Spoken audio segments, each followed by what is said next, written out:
Welcome to my SDF presentation. You will see over here I already have the app open in mobile mode, and we have a navigation bar available for us to navigate through the app so that the users can find their way through. And most of our content is centered for the mobile display because users on mobile displays tend to follow the center line with their eyes. That's why we try to keep everything nice and centered, and the content fits nicely on a 360 pixel wide mobile screen, and they can use this to navigate.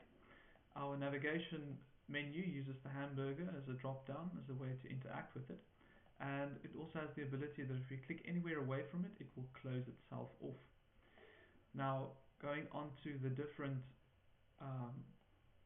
sizes for responsiveness, this is a tablet sized viewport where we bring in a little image just to break up the visual layout, and we have the entire navigation bar visible at the top. And as the user changes the size of their screen, or if they look from different devices, so does the layout from our content change itself. It adapts itself to the screen size. This, for instance, uses a grid that can either go into a single column, a double column, or a 3-column wide display.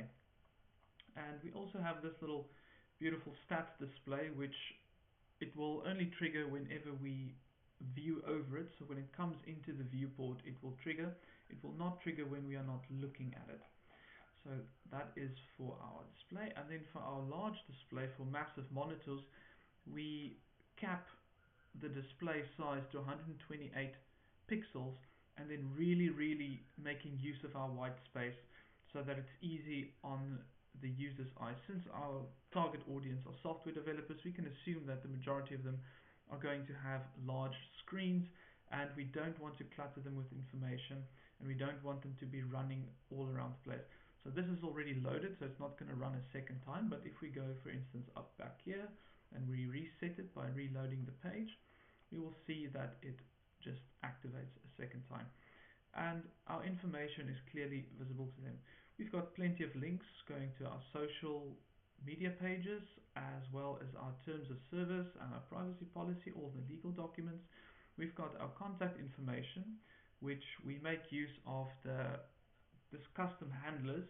So this, for instance, will open up your mail application so that you can correctly send a mail to the right address.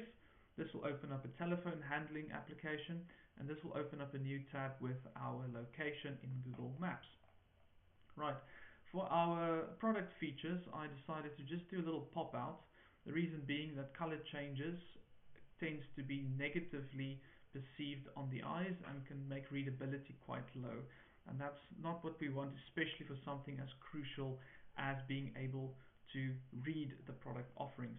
Our endorsements are quite clear on the page, and they will stay clear on the page regardless of the size of our viewport. It will almost always load on the first page that we view. Now, going to the code, most of this was quite simple. We laid it out in the classic header, main, footer style, HTML5 semantics, and almost everything is split into sections into the main. Everything that needs to be controlled in its own specific way has been wrapped in a div that allows us to control those displays. For our design changes, I opted to load all of our links in the header, meaning our JavaScript as well as our CSS, and I decided to opt out of loading any external files.